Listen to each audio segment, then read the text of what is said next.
Vous êtes-vous déjà demandé quelles sombres conséquences ont immédiatement suivi la crucifixion de Jésus? Dans l'ombre de la croix, alors que le monde luttait avec la mort de Jésus, des événements profonds et terrifiants se sont déroulés, des événements qui ont ébranlé les fondements même des royaumes naturels et spirituels.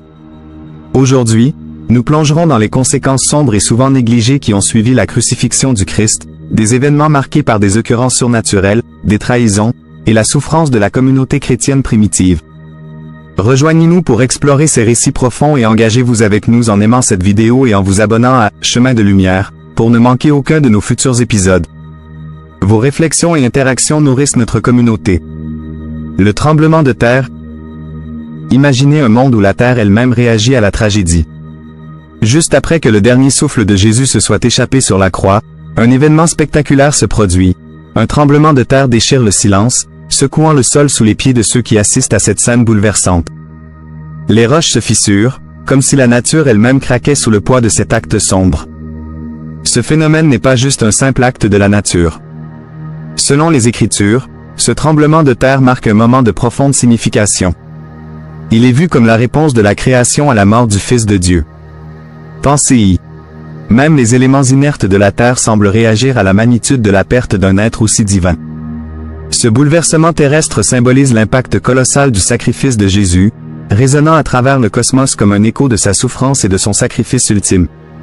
Ce moment d'intense perturbation tellurique ne représente pas seulement une réaction physique, mais il est interprété comme un signe profond de deuil et de transformation. La terre, dans un acte de désolation, reflète la rupture entre le ciel et l'humanité causée par ce crucifixion, et pourtant, elle signale aussi le début d'une nouvelle ère de réconciliation et de rédemption. Ce tremblement de terre est donc un symbole puissant de la nouvelle alliance entre Dieu et les hommes, initiée par le sacrifice de Jésus. Les tombes ouvertes. Au milieu du chaos que le tremblement de terre avait engendré, un autre miracle se manifeste, défiant toute explication humaine. Les Écritures nous rapportent que les tombes se sont ouvertes et que les corps de nombreux saints, qui avaient dormi, se sont réveillés.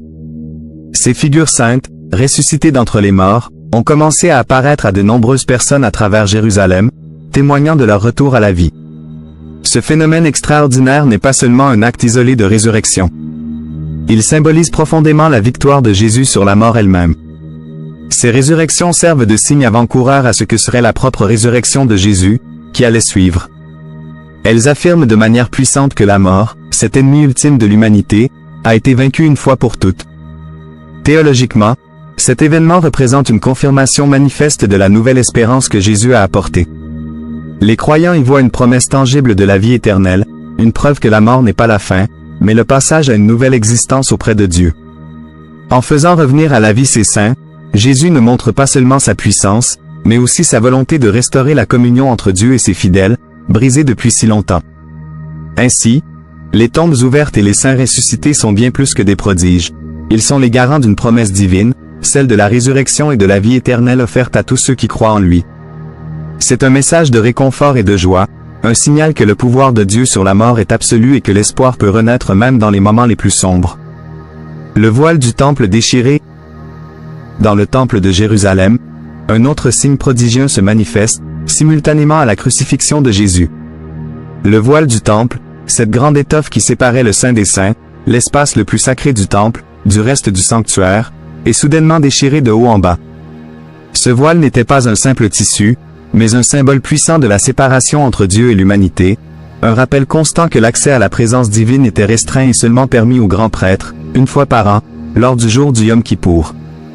La déchirure de ce voile au moment exact de la mort de Jésus est lourde de signification.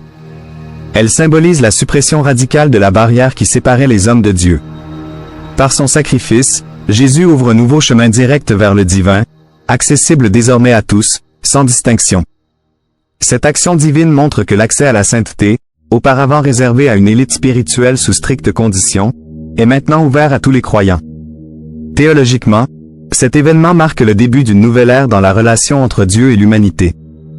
Il signifie que les sacrifices rituels et les intermédiaires humains ne sont plus nécessaires pour se rapprocher de Dieu.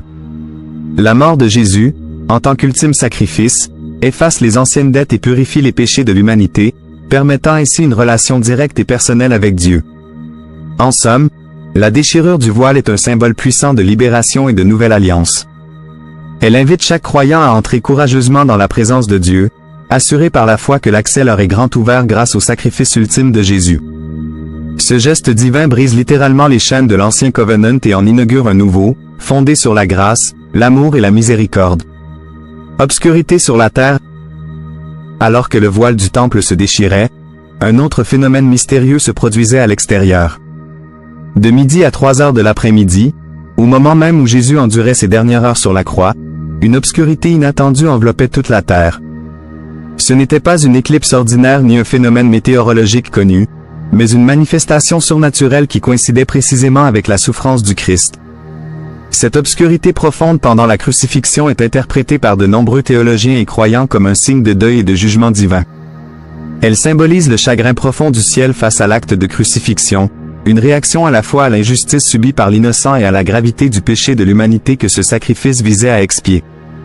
En outre, cet événement surnaturel s'aligne avec la prophétie du prophète Amos, qui avait prédit qu'un jour, « Je ferai que le soleil se couche à midi, et j'obscurcirai la terre en plein jour » Amos 8/9.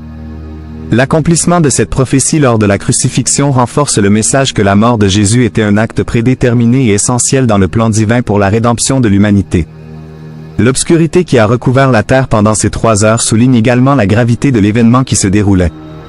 Elle sert à rappeler que la crucifixion n'était pas simplement la mort d'un homme innocent, mais un moment pivot dans l'histoire spirituelle de l'humanité, où le sort éternel des âmes était en jeu. Cette obscurité, en enveloppant le monde, invite chacun à la réflexion et à la pénitence, nous poussant à considérer la profondeur de notre propre besoin de rédemption et le prix extraordinaire qui a été payé pour l'obtenir. La réalisation du centurion.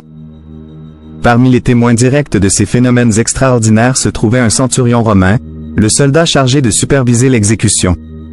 Ce dur guerrier, habitué aux scènes de mort et de destruction, a été profondément touché par les événements survenus pendant la crucifixion. Après avoir observé l'obscurité qui tombait sur la terre, le tremblement de terre, et surtout la manière dont Jésus a enduré sa souffrance, il a fait une déclaration remarquable. Vraiment, cet homme était le Fils de Dieu. Cette prise de conscience du centurion romain n'est pas un détail mineur dans le récit de la Passion. Elle symbolise la portée et l'impact universel de la mort de Jésus. Même un soldat romain, représentant de l'empire oppresseur et figure de l'autorité païenne, reconnaît la divinité et la souveraineté de Jésus. Cette réalisation souligne la puissance transformatrice de la crucifixion, capable de toucher et de changer les cœurs les plus endurcis. La confession du centurion est également significative car elle montre que la vérité de qui était Jésus pouvait être reconnue par ceux de toute culture et croyance, dépassant les barrières religieuses et ethniques. Cela démontre l'impact universel de l'événement, révélant que le message du Christ est destiné à tous les peuples de la terre, sans exception. En reconnaissant Jésus comme le Fils de Dieu, le centurion témoigne non seulement de la vérité divine mais invite aussi chaque spectateur à accent aigu évaluer ses propres croyances et préjugés. La force de cet aveu, venant d'un homme en position de pouvoir, encourage une réflexion plus profonde sur la signification personnelle et collective de la crucifixion, soulignant combien cet acte de sacrifice était fondamentalement révolutionnaire et transformateur. La dispersion des disciples. Après la mort de Jésus, un autre chapitre poignant se déroule, la dispersion des disciples. Face à l'arrestation et à la crucifixion de leur maître, ces hommes et femmes qui avaient suivi Jésus durant son ministère se trouvent plongés dans une profonde peur et incertitude. Le pilier de leur foi et de leur quotidien venant de disparaître, ils s'éparpillent, cherchant refuge contre une possible répression similaire à celle qui a frappé Jésus. Cette dispersion n'est pas juste un acte de survie. Elle reflète une véritable désolation spirituelle. Les disciples, soudainement privés de leur leader, incarnent la fragilité humaine face à l'adversité. Cet événement symbolise également la perte de direction et de leadership qui affligera la communauté naissante des croyants. Ils se retrouvent à naviguer sans boussole dans un monde qui leur est désormais hostile. Cependant, cette dispersion sème également les graines de ce que deviendra l'Église primitive. Chaque disciple, dans son exil forcé, porte avec lui les enseignements et l'esprit de Jésus, prêchant sa parole à ceux qu'il rencontre. Ainsi, bien que cet événement marque un moment de grande vulnérabilité, il prépare aussi le terrain pour la diffusion du christianisme. La peur et l'incertitude des disciples illustrent la réalité des défis auxquels sera confrontée l'Église primitive. Il souligne combien la foi peut être éprouvée, mais aussi comment elle peut germer même dans les terrains les plus arides. Cette dispersion, bien qu'apparemment tragique, marque le début d'une transformation majeure, où la foi personnelle de chaque disciple sera mise à l'épreuve, finissant par forger une communauté plus forte et plus résiliente. La persécution des premiers chrétiens. Après la dispersion des disciples, un nouveau défi émerge pour les premiers chrétiens, la persécution. Les autorités juives et romaines, alarmées par la croissance rapide de ce nouveau mouvement qui prêchait la résurrection de Jésus et la venue d'un royaume non terrestre, ont commencé à réprimer ces croyants avec une brutalité souvent impitoyable. Ces persécutions prenaient diverses formes, allant de l'arrestation et l'emprisonnement à la torture et même à l'exécution. Cette période de persécution a été une épreuve de feu pour la foi des premiers chrétiens. Chaque acte de violence contre eux était aussi un test de leur résilience et de leur engagement envers les enseignements de Jésus. Plutôt que de renier leur foi pour sauver leur vie, beaucoup ont choisi de rester fidèles, même face à la mort. Cette fermeté dans la foi ne faisait que renforcer la conviction des autres et attirait davantage l'attention sur leur cause. En outre, les persécutions ont paradoxalement contribué à la diffusion du christianisme. Les histoires de martyrs, qui sacrifiaient leur vie plutôt que de renoncer à leur foi, ont inspiré de nombreuses conversions et ont montré la profondeur de leurs convictions. Chaque martyr devenait un témoignage vivant, ou plutôt un témoignage posthume, de la puissance transformante de l'Évangile. La persécution des premiers chrétiens, loin de détruire le mouvement naissant, a donc posé les bases de sa croissance future. Elle a montré que leur foi n'était pas une adhésion superficielle mais enracinée profondément dans une conviction qui transcendait la peur de la mort. Cette période a également mis en relief la solidarité et l'unité au sein de la communauté chrétienne, où les croyants se soutenaient mutuellement, renforçant ainsi les fondements de ce qui deviendrait l'Église. La destruction du Temple à Jérusalem. Un événement marquant dans l'histoire du judaïsme et du christianisme naissant se produit en 70 après J.C., la destruction du Temple de Jérusalem par les forces romaines. Cette catastrophe avait été prédite par Jésus lui-même, qui avait averti que pas une pierre ne serait laissée sur une autre. Cette prophétie, réalisée quelques décennies après sa mort, symbolise un tournant décisif dans les relations entre juifs et chrétiens. La destruction du Temple n'est pas seulement un désastre historique et culturel pour le peuple juif, mais elle revêt également une profonde signification théologique. Pour les chrétiens de l'époque, cela confirmait les paroles de Jésus comme véridiques et divinement inspirées, renforçant leur foi dans sa messianité et dans ses enseignements. Pour beaucoup, cela marquait également la fin de l'ancien ordre religieux basé sur le Temple et ses sacrifices, soulignant le nouveau chemin de salut offert par la foi en Jésus-Christ. Cette destruction a aussi profondément influencé la trajectoire du christianisme primitif. Elle a servi à différencier encore plus les croyances chrétiennes des pratiques juives traditionnelles, poussant le christianisme à se développer dans une direction de plus en plus distincte. Sans le Temple comme centre de la foi juive, beaucoup ont vu dans le christianisme une continuation et un accomplissement des promesses faites à Israël, adaptées à une nouvelle réalité où la présence de Dieu n'était plus confinée à un lieu spécifique, mais accessible à tous, partout, grâce à la foi en Jésus. En résumé, la destruction du Temple en 70 AP. J.C. n'était pas juste la fin d'un édifice physique, mais un moment charnière qui a redéfini le paysage religieux, confirmant les prophéties de Jésus et forgeant un nouveau chemin de spiritualité qui continue d'influencer des milliards de croyants à travers le monde. La trahison par des leaders de confiance. Dans la foulée de la destruction du Temple et alors que le christianisme prenait racine et s'étendait au-delà de ses origines juives, une autre épreuve menaçait l'unité de la communauté chrétienne primitive, les conflits internes et les trahisons parmi ses propres leaders. Ces tensions n'étaient pas seulement des luttes de pouvoir ou des différends doctrinaux, elles testaient la cohésion et la foi même de cette jeune Église. Les premiers dirigeants de l'Église, bien qu'inspirés par les enseignements de Jésus et son exemple de sacrifice, étaient également des humains avec leurs faiblesses et imperfections. La trahison par des leaders de confiance a non seulement provoqué des divisions au sein des communautés mais a aussi ébranlé la foi de nombreux adeptes qui regardaient vers ces figures comme des modèles de vertu chrétienne. Ces trahisons et conflits internes ont servi de révélateurs cruciaux pour l'Église. Ils ont souligné l'importance d'une foi inébranlable, non pas dans les hommes, mais dans le message et la personne de Jésus-Christ. L'Église a dû apprendre à distinguer les véritables enseignements de Christ des interprétations et des ambitions personnelles de ses leaders. De plus, ces épreuves ont incité à une réflexion plus profonde sur la structure et l'organisation de l'Église, menant à des clarifications doctrinales et à la mise en place de normes plus rigoureuses pour la sélection et la conduite des leaders. La nécessité de rester vigilant et de préserver l'intégrité de l'Église face à des influences internes corruptrices est devenue une priorité. En somme, la trahison par des leaders de confiance, bien que douloureuse, a été une étape critique dans le développement de l'Église. Elle a renforcé la résilience de la communauté chrétienne, affirmé l'importance de se centrer sur les principes fondamentaux de la foi, et a aidé à forger une institution plus robuste et plus fidèle à ses racines spirituelles. L'émergence de faux prophètes. Dans le sillage des conflits internes et des trahisons par des leaders, une autre menace émergeait pour la communauté chrétienne primitive, l'apparition de faux prophètes. Ces individus, profitant souvent de l'incertitude et de la désorganisation qui prévalait après la mort de Jésus et la destruction du temple, se présentaient comme des messagers divins. Ils propageaient des enseignements qui déviaient des vérités établies par Jésus et ses apôtres, semant la confusion et le doute parmi les croyants. Ces faux prophètes posaient un danger considérable à la stabilité de la foi naissante. Leur influence menaçait de fragmenter davantage les communautés chrétiennes en conduisant les fidèles loin des enseignements originaux. Leurs doctrines erronées risquaient de compromettre l'intégrité même du message chrétien, à un moment où celui-ci n'était pas encore pleinement institué ou largement diffusé.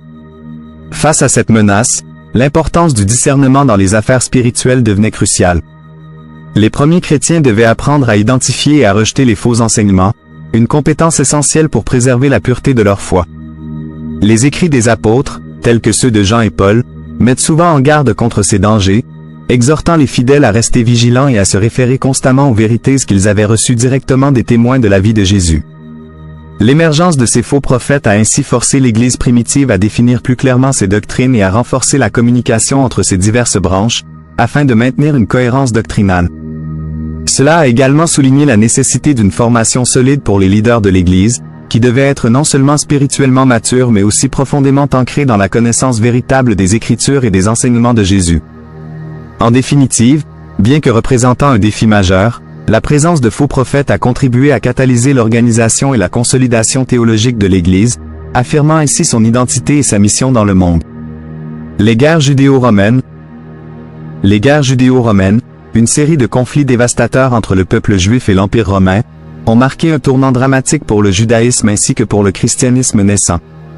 Ces guerres, qui ont culminé avec la destruction du temple en 70 après J.C., ont entraîné des pertes massives et des souffrances indicibles pour le peuple juif, tout en accentuant la séparation entre juifs et chrétiens. Ces conflits ont eu des répercussions profondes sur le développement de l'Église primitive. Alors que le judaïsme luttait pour se redéfinir en l'absence de son centre cultuel, le temple, le christianisme commençait à s'organiser en une entité distincte, de plus en plus détachée des traditions juives. Cette séparation était en partie due à la volonté des chrétiens de ne pas être associés aux rébellions qui attiraient la répression romaine. La dévastation causée par ces guerres a également forcé les chrétiens à repenser leurs interactions avec l'Empire romain. Plutôt que de se voir exclusivement comme une secte du judaïsme, ils ont commencé à développer une identité propre qui transcendait les frontières ethniques et culturelles, ce qui a facilité la diffusion du christianisme au-delà de la Judée et dans tout l'Empire romain. De plus, les guerres judéo-romaines ont souligné la nécessité pour l'Église primitive de formuler une théologie qui pouvait être clairement distinguée de celle du judaïsme rabbinique en formation. Cela a contribué à la cristallisation de doctrines chrétiennes fondamentales, comme la conception de Jésus en tant que Messie universel, pas seulement le libérateur d'Israël, mais aussi le sauveur de toute l'humanité.